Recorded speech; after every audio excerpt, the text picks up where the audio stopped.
You have heard AI is going to change everything, or heard India is becoming an AI superpower, or heard AI is going to take your job.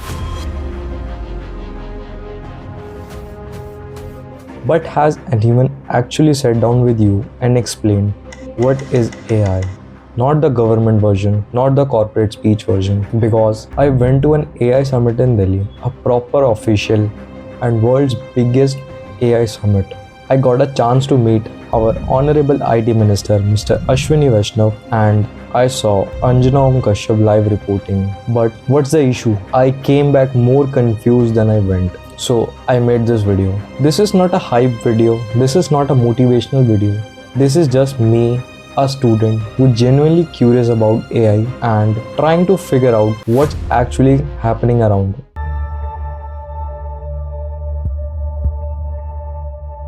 A few months ago, if someone asked me, "भाई AI क्या होता है?" I would have said, वही ChatGPT ना, जो assignments लिखता है. That was my literally understanding and knowledge about AI at that time, or you can say before this event. And I don't think I was alone, because when I look around, my friends, my classmates, my professors, everyone is talking about AI, but nobody actually can explain it. Like there's a weird thing happening right now is AI has become a buzzword, a party trick, a LinkedIn post. We are integrating AI into our workflow. Cool. What does that mean? I started genuinely understanding this, not for marks, not for project, just because something felt off. Some is scared of AI, some is excited about AI, and some selling you courses. But nobody is sitting down and saying, here is what this thing actually is, what it can do, what it cannot do. Actually happening in India specifically. So I went deep. I watched hours of interview of Sam Altman, Geoffrey Hinton, Demis Hassabis, Sundar Pichai, one of the smartest people alive, talking about this technology.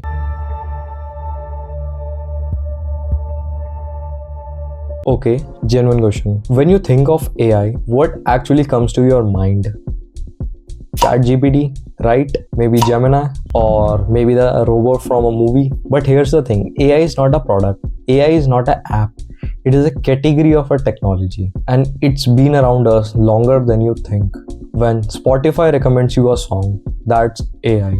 When Google Maps recalculate your routes, that's AI. When your phone unlocks with your face, that's AI. When YouTube figured out video for you, that's AI. AI has been living inside your phone, your app, and your daily life for years. ChatGPT just made it visible. Now, what is AI technically? AI is when machine learns pattern from a data and makes decision based on that. You teach a child what a dogs look like by showing them hundred of dogs. After a while, they can recognize a dog they can never seen before. AI does the same thing, but with millions of examples and much faster. That's called machine learning, which is a type of AI.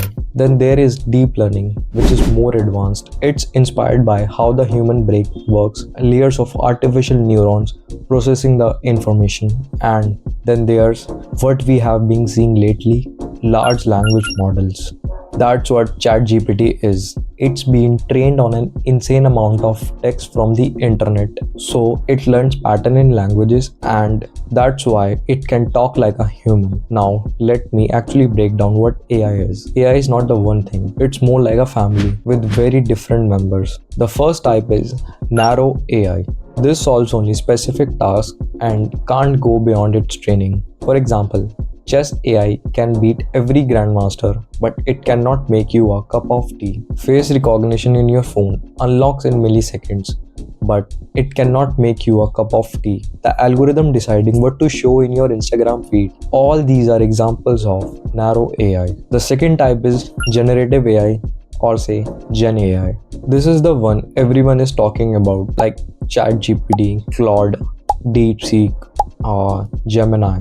All these are the examples of generative AI. What makes it different? It does not just analyze the thing, but it creates new things. Text, images, music, videos, code, freshly generated. based on what it learned from billions of examples. And here's a simple way how it actually works. This is where NLP comes in the picture. NLP stands for Natural Language Processing. Sounds complicated? It's not. Basically, NLP is what allows a machine to understand human language, not just commands like play a song or open the file, but actual messy human imperfect language. When you type something in ChatGPT and you got answer like human, NLP is thing what making it possible. It's the bridge between human communication and machine understanding.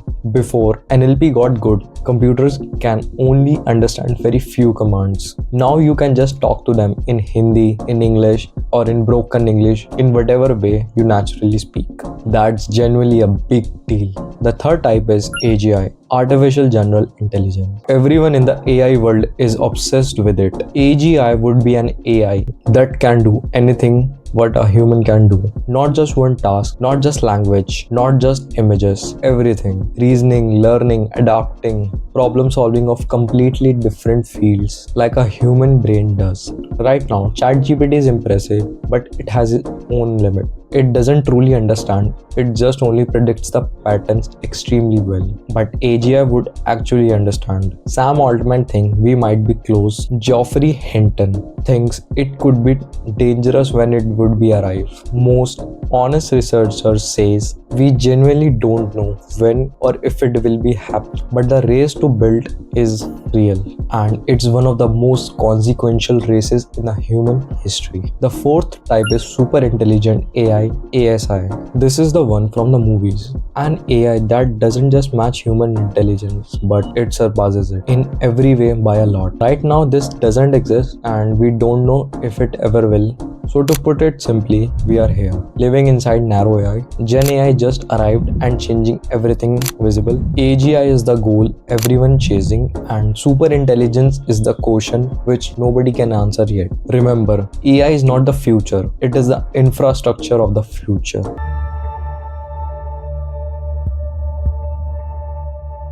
Geoffrey Hinton, called the godfather of AI, the man who literally helped to build the foundation of modern deep learning. He quit Google to freely talk about AI risks, and what he said was not like AI will take over the world like a movie. No, he said something quieter and scarier. He said he is worried because AI learning things which we didn't explicitly teach it. It's finding shortcuts, pattern, capabilities that even the people who built it don't fully understand it. Then there is Sam Altman, CEO of OpenAI. He said something that I keep thinking about. He said the biggest risk is not that AI becomes evil. The biggest risk is that AI is becoming concentration of power in the hands of few companies, few governments, and few people. And then I came across something. Mustafa Suleyman, co-founder of DeepMind. He said AI is not just changing what we can do. AI is changing what we can think is possible. And that sounds so crazy. Because the biggest limitation most of us have is not resources. It's our imagination of what's possible for someone like us.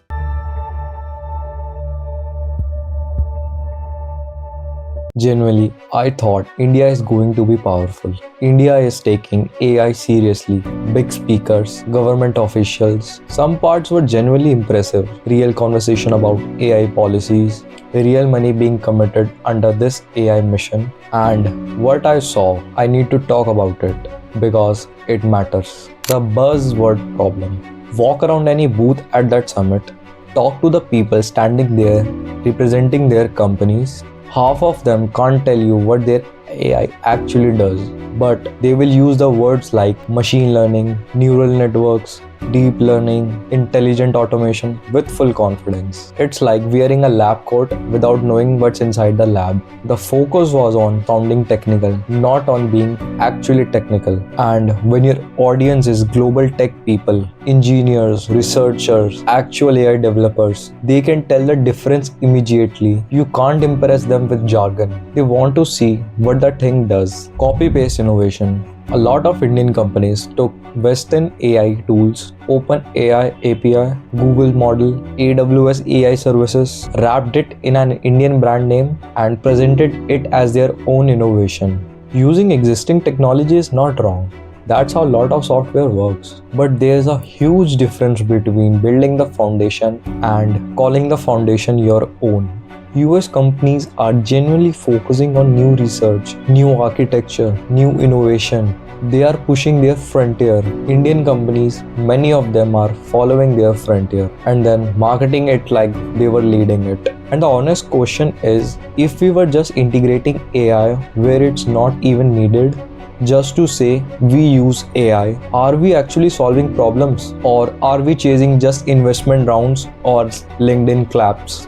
AI where it's not needed.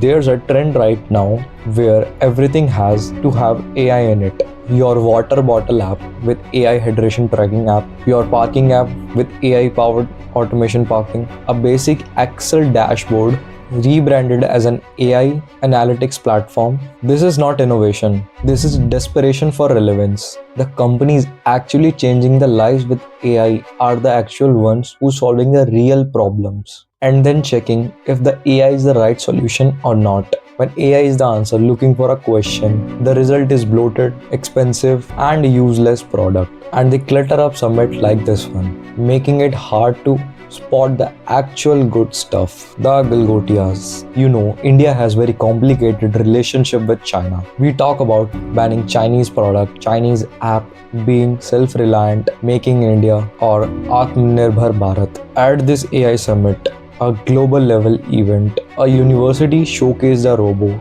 as an Indian AI achievement. It was Galgotia University. They had named the robo, presented it with full confidence on international stage as an Indian innovation, and within hours of live stream, the global tech community identified it. The robo was commercially available Chinese robotic dog. It is easily available online and it costs few lakhs. It is not built in India. It is not developed by the university and its student. It's just had been renamed. Using imported technology is not wrong, but claiming imported technology as your own innovation at an international level summit in front of global technical audience, that is different thing entirely. Global tech audience are not emotional. They are not impressed by the patriotism. They are technical people. They ask, what did you actually build?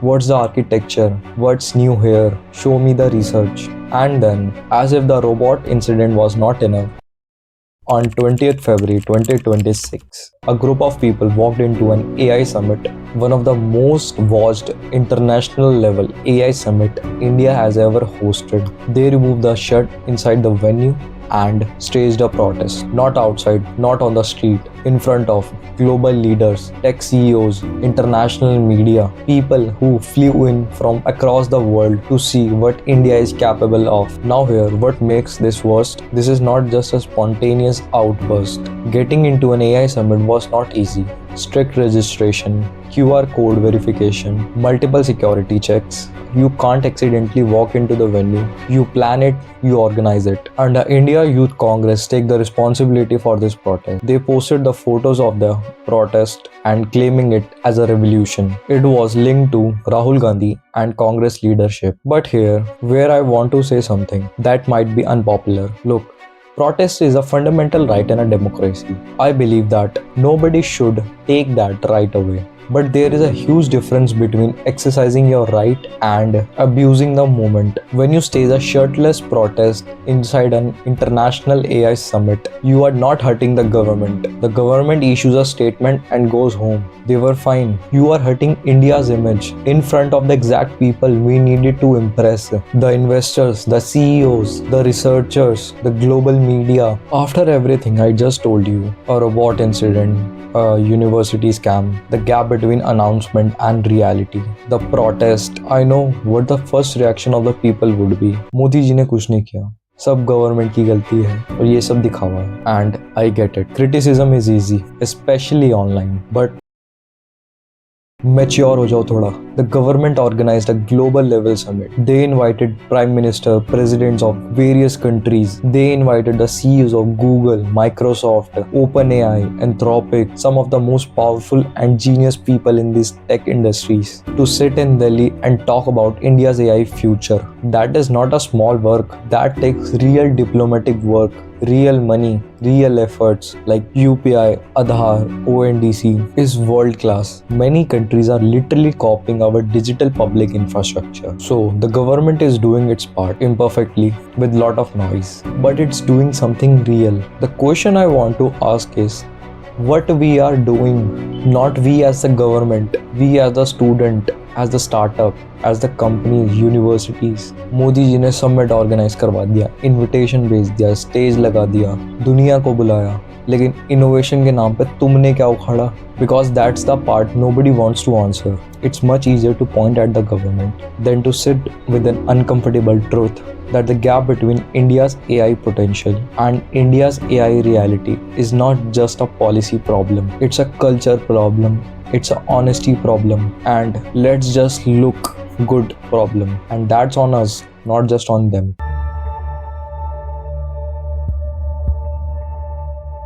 Let me just quickly burst some myths because half the anxiety around AI comes from misunderstanding it. Myth number 1: AI is going to take all the jobs. Complicated answer. Some jobs will be automated, but historically, every major technology wave, electricity, computers, internet, destroyed some jobs and created more. The real concern is not AI versus humans. It's human who use AI versus humans who don't. Myth number 2: AI understands the things like humans do.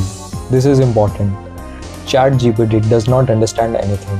It predicts the next mostly likely the word based on the pattern. It's incredibly good at that, but it doesn't have consciousness, intention, or say comprehension. It can be confidently wrong. Myth number 3: AI is only for tech people. This may be the biggest myth. A vegetable vendor in Pune using AI chatbot on WhatsApp to manage their orders. A tailor in Jaipur is using AI to predict fabric demand. You don't need to code, you don't need to understand the algorithm. You just need to know the AI tools exist and how you can use it. Myth number 4: India is behind in AI. Actually complicated. India has one of the highest number of AI researchers globally. We produce huge amount of data. We have IITs producing the talent the whole world wants. The gap is not in talent, it's in infrastructure, investment at the right level, and translating research into a real world impact for the ordinary people.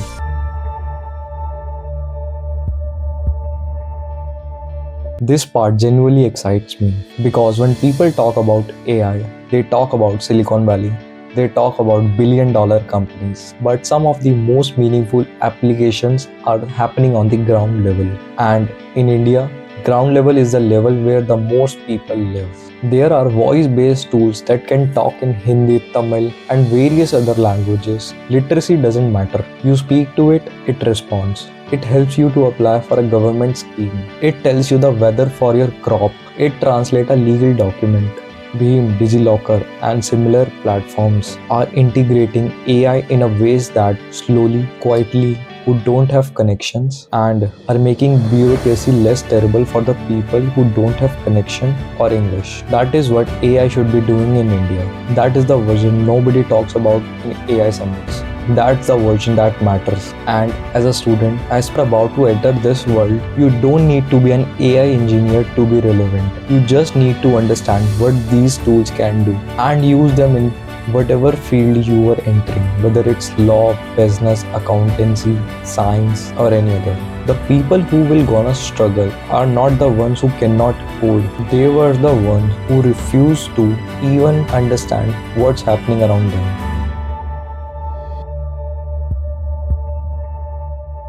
India's AI story is real. The potential is genuinely there, but the gap between the story being told and reality on the ground is wide. I don't know if I'm qualified to tell you what to do. I'm still figuring it out too. Understanding what AI actually is, not the hype, not the fear, is now basic literacy. Like reading and writing used to be a skill only educated people had, and then it becomes something everyone needed. AI is the same thing. And the earlier you will understand it, not just use it, the better you will able to navigate where it's going next. This video took me long time to research, and I probably got something slightly wrong. If you know more than me, tell me in the comments as I'm learning too. If you found this video useful, share it with your friend who think AI is equals to ChatGPT, because he deserves to know the real actual picture. Thanks for watching. Hare Krishna.